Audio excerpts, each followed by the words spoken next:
Millions of years of evolutionary wiring dictate what we find attractive. Your brain is running a highly specific subconscious scan on every face you meet, looking for a set of hardwired biological signals. This diagram illustrates the first universal standard your brain scans for: facial proportions. Evolutionary biology reveals that average features, meaning those that represent the mathematical midpoint of a population, signal the highest genetic safety and health to a potential mate. Look at the bulging eyes and extreme proportions of this chihuahua. When a brain wired for human survival signals encounters extreme deviations like this, it registers a subconscious rejection. To our ancestors, these kinds of abnormal proportions were a primary indicator of genetic instability.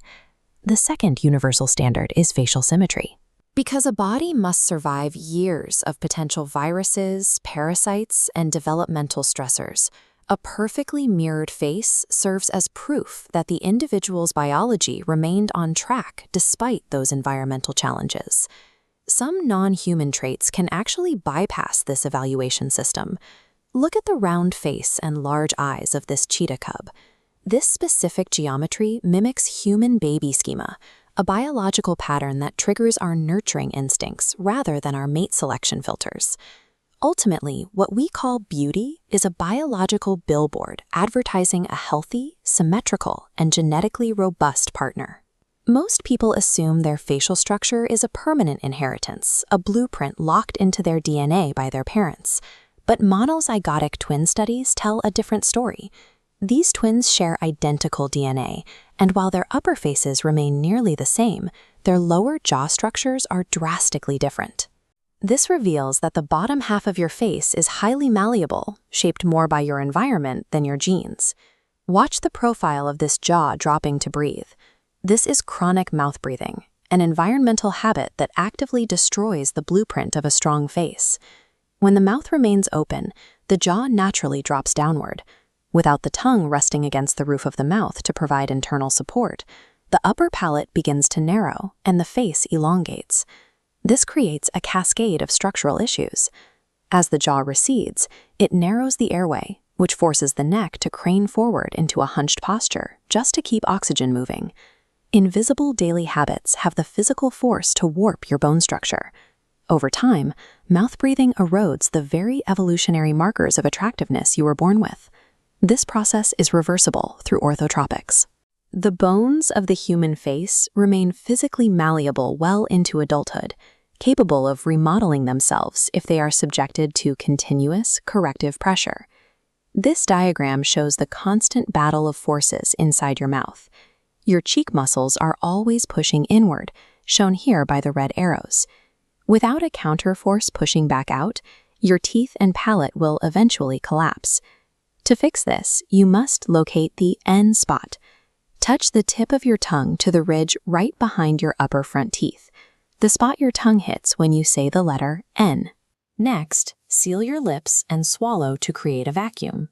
This suctions the entire body of the tongue against the roof of the mouth. The tongue now acts as a scaffolding, generating the blue outward arrows needed to resist the pressure from your cheeks. Finally, tuck your chin back slightly. This aligns the cervical spine, which straightens the neck and fully opens the nasal airway for efficient breathing. This posture isn't a quick fix. It's an internal physical scaffold. It uses constant pressure to guide your facial bones back into their peak evolutionary alignment. Bones are only half of the facial structure. The face is covered in complex muscles that, in most modern humans, are shrinking because our diets consist mostly of processed soft foods that require almost no effort to eat. The engine of a strong lower face is the masseter muscle. When these muscles are properly developed, they broaden the jawline and create a more aesthetically dominant, angular appearance. To build them, you have to reintroduce resistance, incorporating tough foods like raw carrots or using specialized high-resistance chewing gum provides the workout necessary to stimulate growth. Just as lifting weights builds your biceps, targeted chewing induces muscular hypertrophy in the face, reinforcing the visual signal of a robust, healthy jaw. For adults, we have to address a reality of aging. Bone remodeling is significantly slower once you pass your early 20s. While postural changes work, they can take years to manifest in dense adult bone. The most effective lever for an adult is reducing overall body fat percentage. As shown in this split screen, dropping fat strips away the soft tissue that is currently masking your underlying skeletal structure. This is why even people with a low body weight can lack facial definition, a condition often called skinny fat. If your body fat percentage remains high relative to your lean muscle mass, soft tissue will continue to deposit around the jaw and neck, obscuring the bone structure underneath. Reaching an optimal body fat percentage removes that veil, exposing the evolutionary symmetry you already possess. If you are dealing with stubborn genetic limitations, you can use visual geometry to your advantage. For men, facial hair is the ultimate tool for manipulating the brain's perception of proportions. Look at how the sharp, angular lines of this beard create a new border against the neck. A well-groomed beard can artificially extend a weak chin and create the high-contrast shadows that the brain interprets as a strong, masculine jawline. While posture and body composition provide the foundation, this kind of visual contrast is what ultimately sells the final signal of health and fitness to an observer. You aren't a prisoner to your DNA. By mastering your biomechanics, optimizing your body composition, and leveraging visual geometry, you can reverse engineer your own attractiveness. But the most magnetic trait of all is the confidence you have when you're comfortable in your own skin.